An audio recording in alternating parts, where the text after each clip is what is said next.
হেলমহোলটজ ঘূর্ণাবর্ত সমীকরণের second part. প্রথম পার্টে আমি সম্পূর্ণটা সমাধান দিয়েছি। এই পার্টে কিছু কিছু অংশ সহজেই উপস্থাপন করার জন্য চেষ্টা করব ইনশাআল্লাহ। প্রথমে হেলমহোলটজ ঘূর্ণাবর্ত সমীকরণ। এই সমীকরণটা আমরা যেভাবে মনে রাখতে পারি, d/dt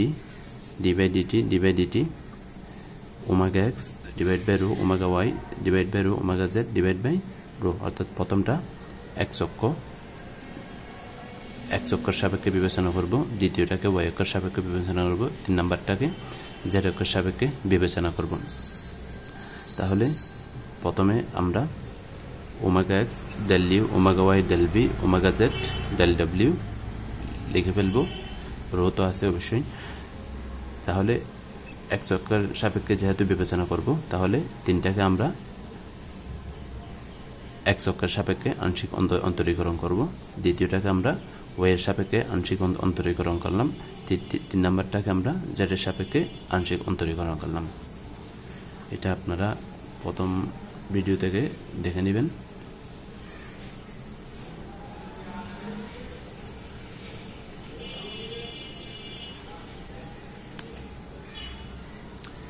এই জায়গায় এটা আমি আরেকবার বলি, omega x is equal to omega x i vector omega y j vector omega z k vector. তাহলে যেখানে omega x omega y omega z হচ্ছে ঘূর্ণাবর্ত ভেক্টরের অংশক বা ঘূর্ণন অংশক। তাহলে যখন আমরা ওমেগা এক্স বিবেচনা করব, যখন এক্স বিবেচনা করব ওমেগা এক্স, তাহলে এক্সটাকে আমরা স্থির রাখবো। তাহলে del del y minus del del z. 2 number, যখন ওয়াই বিবেচনা করব তখন ওয়াইটা স্থির, del del z minus z minus x. তাহলে del del z minus del del x. যখন আমরা জেডকে বিবেচনা করব তখন জেডটা স্থির, এক্স মাইনাস ওয়াই। তাহলে del del x minus del del Y.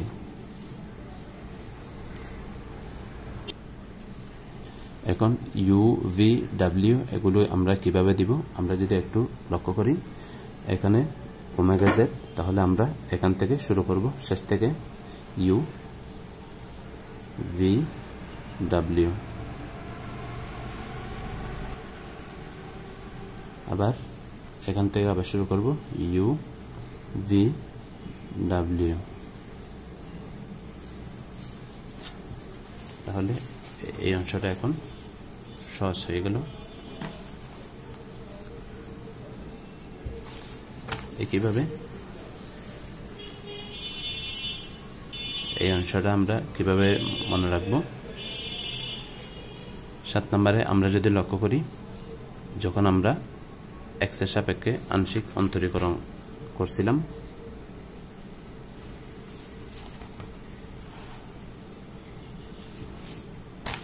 তখন আমরা পেয়েছি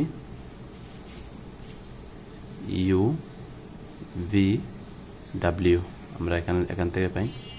তাহলে 2 নাম্বার থেকে আমরা কিভাবে লিখব, এটা হচ্ছে 1 নাম্বারের জন্য প্রাপ্ত সমীকরণ হচ্ছে 7 নাম্বারটা। তাহলে 2 নাম্বারের জন্য আমরা কিভাবে লিখব, 2 নাম্বার হচ্ছে ওয়াই এর সাপেক্ষে বিবেচনা করব বা ওয়াই এর সাপেক্ষে আংশিক অন্তরীকরণ করব। তাহলে কোত্থেকে শুরু হবে, আমাদের ভি থেকে শুরু হবে। ভি থেকে শুরু হয়ে আমাদের যাবে কিভাবে, V W you v W you v W you. 3 নাম্বারকে আমরা যখন জেডের সাপেক্ষে আংশিক অন্তরীকরণ করব এই জায়গায়, তাহলে 3 নাম্বার থেকে আমরা কি পাবো, আমরা জেডে পাবো। সেটা হচ্ছে যেহেতু জেডের সাপেক্ষে আংশিক অন্তরীকরণ করলাম, জেড অক্ষের দিকে বেগের অংশক হচ্ছে কি ডাব্লিউ। তাহলে ডাব্লিউ থেকে শুরু হবে, W you v W U V. তাহলে এভাবে আমরা কি সহজে মনে রাখতে পারি।